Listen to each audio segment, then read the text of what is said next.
Hey folks, Jackdaw here at the XL Centre in London for EGX 2022, the UK's biggest gaming expo. Now, I did film an intro when I got here, but the place was just too noisy and my audio was essentially obsolete. Anyways, I was very fortunate enough to get an official EGX creator / press badge for the event. I've been here all weekend, and so today I'm sharing my experiences of EGX 2022. We've got indie games, AAA games, and plenty of mayhem to uncover on my first gaming convention trip.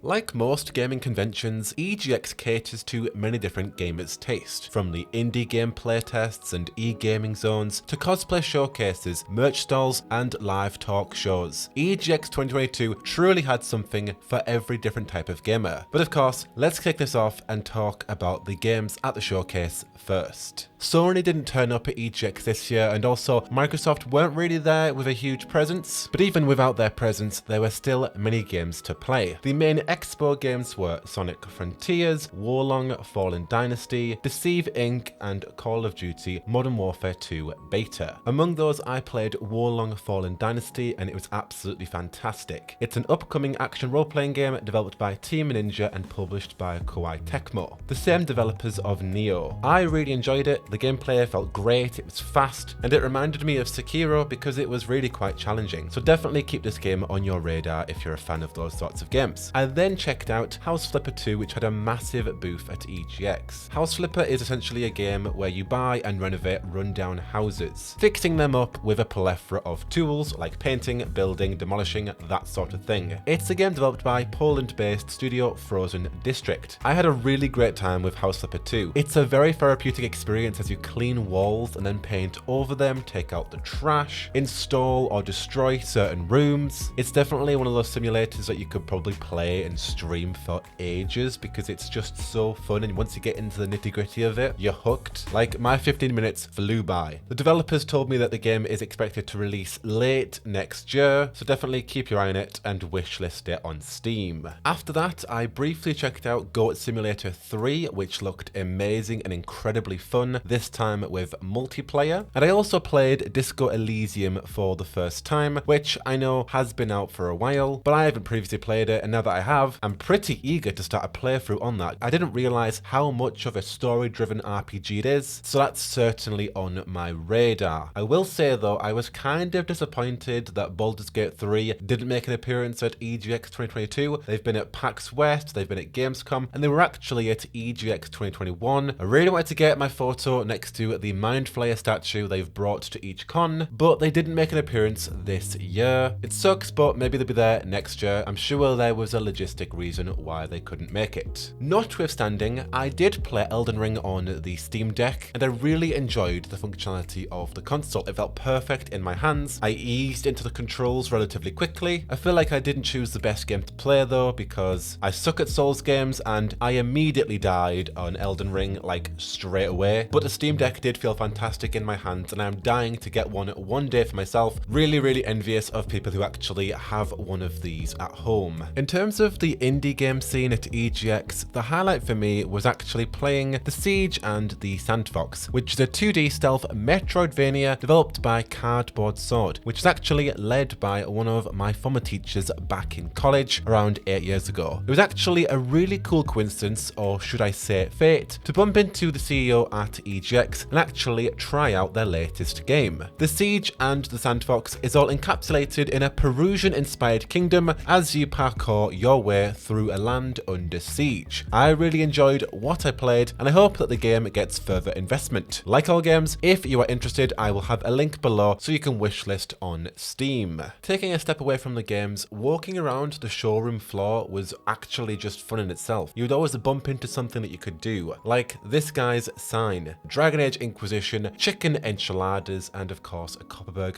strawberry and lime cider. There was actually a Sanchi booth with plenty of amazing games merch like Mass Effect and Dragon Age, which we've all of course seen on Twitter and on the Sanchi store. They were really surprised and happy that I'd heard of Sanchi before, and sort of expressed interest in bringing a store across to the UK. If they do, I would absolutely love that because it would massively save on delivery costs. And I was actually talking to one of them about about Dragon Age Dread Wolf, and it was just really cool. I also got some Dragon Age Grey Warden socks that I of course wore immediately, and a Stardew Valley pin for a friend back up north. There was also a really cool Gotham Knights booth. There was no gameplay, but it was still really cool to be able to ride the Batmobile and get a few quick photos, along with some cosplayers there too. And yet, plenty more to do on the showroom floor. Now, what I ultimately enjoyed the most at EGX was actually listening to talks hosted by many games industry experts and creators and celebrities alike. Many of them were scattered and a few of them were just in different categories. For example, there was the gamesindustry.biz talks, there was the EGX Community Hub, and then there was the EGX Theatre. The gamesindustry.biz talks are probably my favourite. They had a lot of honed in topics. For example, Dan Woodward from End Dreams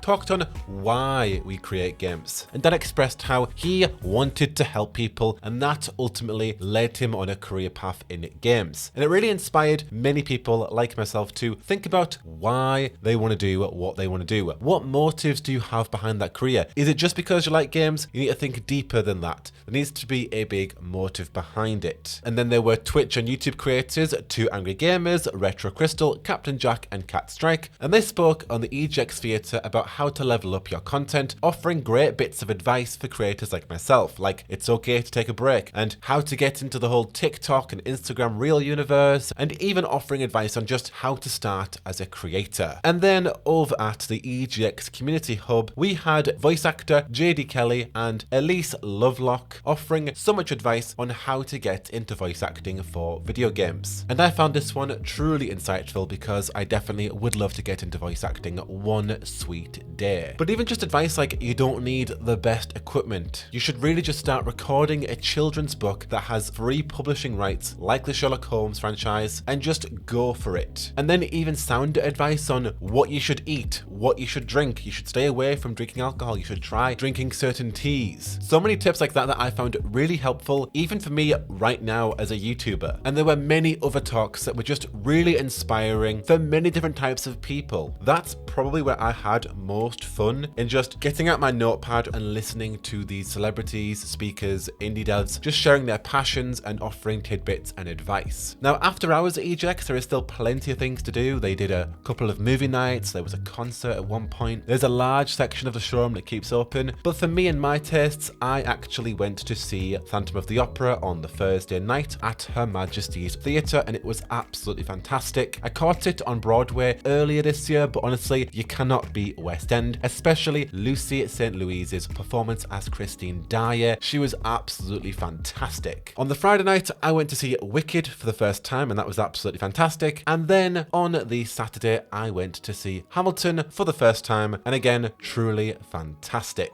Overall, I really enjoyed EGX 2022. I'm located up in the north of England, so coming down to London to celebrate games and meet inspiring people, talk to developers, and even catch up with friends has been truly fantastic. I really want to give a massive thank you and shout out to EGX for giving me my first ever press and creator badge for a gaming expo. Honestly, at times I had a little bit of imposter syndrome, thinking that I, Jack, was worthy enough to be classified as press or a creator. So I just want to say a massive thank you to EGX for giving me this opportunity. And this is only the beginning, you know. I really want to go next year, and I would love to go to other events as well, you know. If EA Play Live is going to do one in 2023, you can bet I would love to be there, as well as E3, whatever's happening with that, maybe even Gamescom, who knows, but I'll definitely go back to EGX 2023 next year. But anyway, folks, let me know down below if you were at EGX 2022 yourself. Did you have a good time? Did you enjoy it? Are you going to go next year? If you have never been to EGX before or a gaming expo before, do you feel inspired to go to one? But until the next one, I just want to say thank you so much for watching this vlog that I've put together. Really appreciate it. I've been Jackdaw, and I should go. Whoa.